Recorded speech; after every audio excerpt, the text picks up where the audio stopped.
menangguhkan penahanannya. Ya. Tapi sekarang ini akhirnya adik kandungnya sendiri yang datang ke Polda untuk meminta penangguhan penahanan. Bagaimana sih Bang kalau dari segi hukumnya?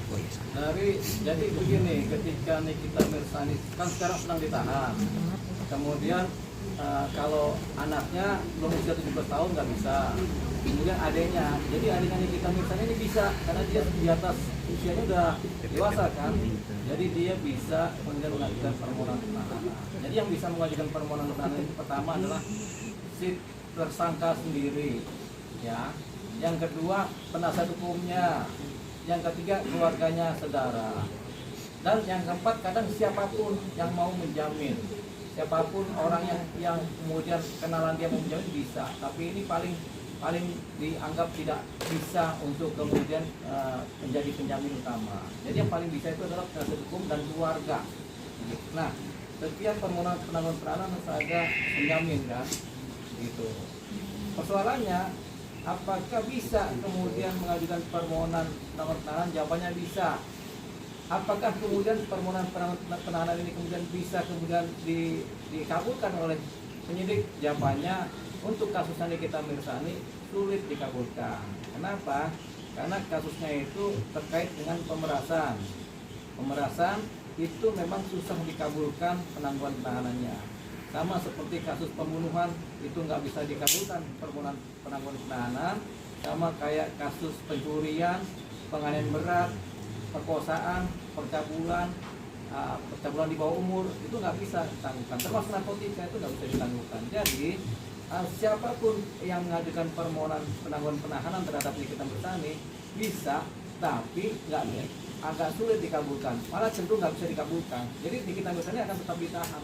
Alasannya mungkin yang lebih itu apa sih Bang? Yang Karena memberatkan? kasusnya adalah kasus pemerasan. Karena kasus pemerasan itu jarang orang ditangguhkan.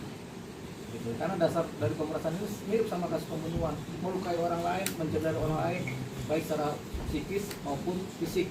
Gitu. Nah, kalau pemerasan itu kan ada pemerasan yang fisiknya orang dilukain, ada juga orang diancam dibunuh. Nah, itu kan pemerasan kan. Nah, itu nggak bisa ditangguhkan karena melukai orang baik secara psikis dan fisik. Apa karena 20 tahun penjara juga Bang untuk? Itu salah satu standar dari hukum kita yang mengatur bahwasanya kalau ancaman hukumannya di atas 5 tahun itu pasti ditahan.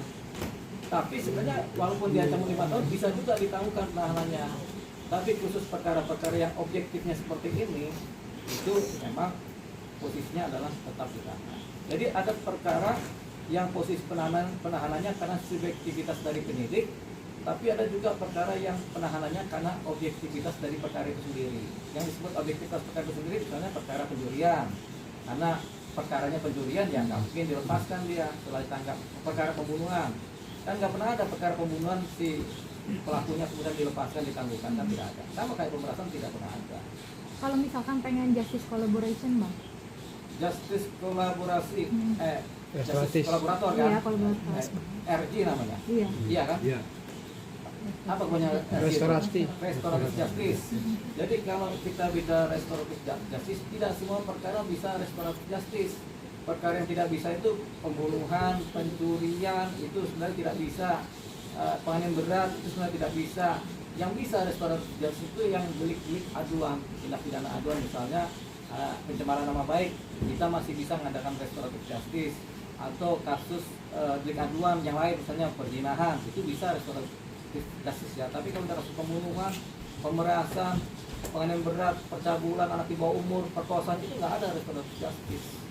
Begitu. Jadi kasusnya Nikita Mirzani kan kasus yang sifatnya adalah pemerasan, jadi tidak dikenal restoratif justice. Banyak yang juga ya ini bisa dikeluarkan kasus suap ini.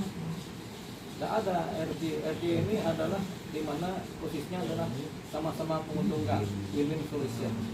Sama-sama menguntungkan, di mana keadilan itu didapat berdasarkan kesepakatan para pihak dan adanya perdamaian, gitu kan. Jadi itu yang disebut RJ. Perkara yang tutup, kita cabut laporan. Siapa yang bisa cabut laporan? Hanya delik aduan yang bisa cabut laporan. Kalau delik pidana umum tidak pernah bisa cabut laporan. Apakah pemerasan delik aduan? Jawabannya tidak. Pemerasan itu tidak pidana umum. Korbannya ada.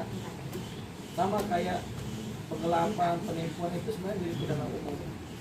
Ada korbannya tapi itu merugikan masyarakat juga.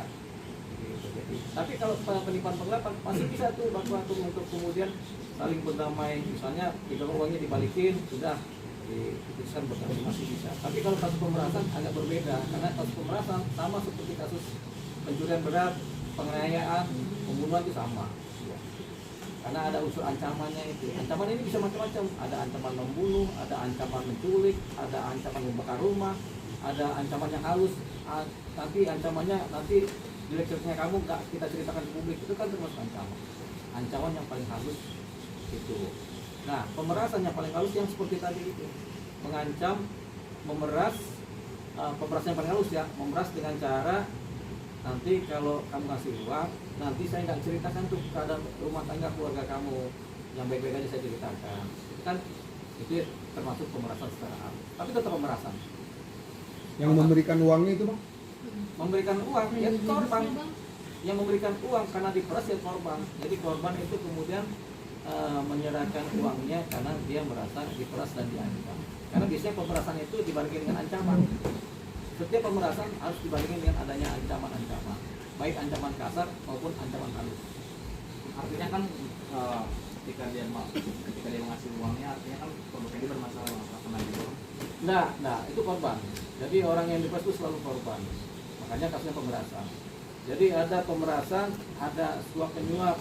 Suap penyuap itu biasanya adalah dengan pejabat negara, penyuapan kan, bribery namanya kan. Jadi penyuapan itu kita swasta menyuap pejabat negara, tujuannya apa? Supaya ada putusan. Misalnya kita mau ngelamar kerja, kita jadi PNS, kita nyuap tuh si pejabat negara yang melaksanakan penilaian PNS kan, akhirnya kita diluluskan.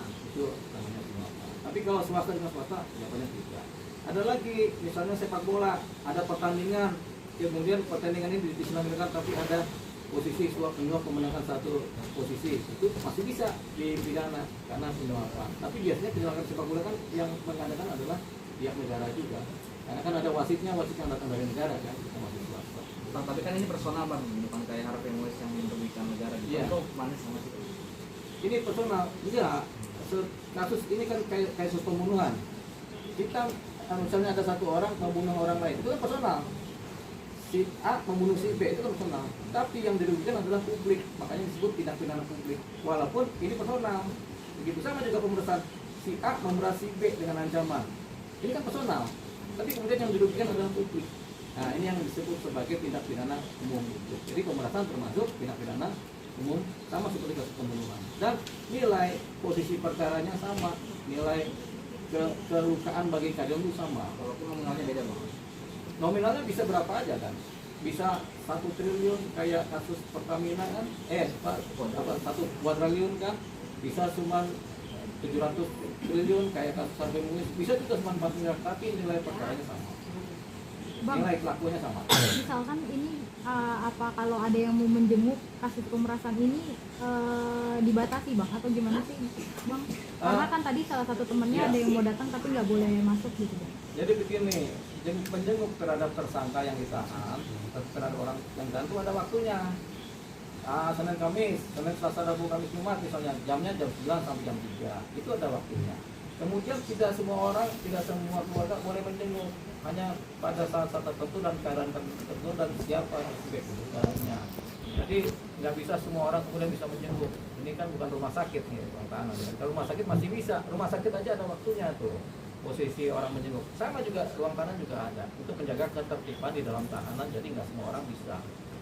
Jadi yang bisa itu biasanya cuma penasihat hukum sama keluarga saja yang bisa menjenguk. Soalnya masih ada yang mau nggak mau ganti topik nih. Oke.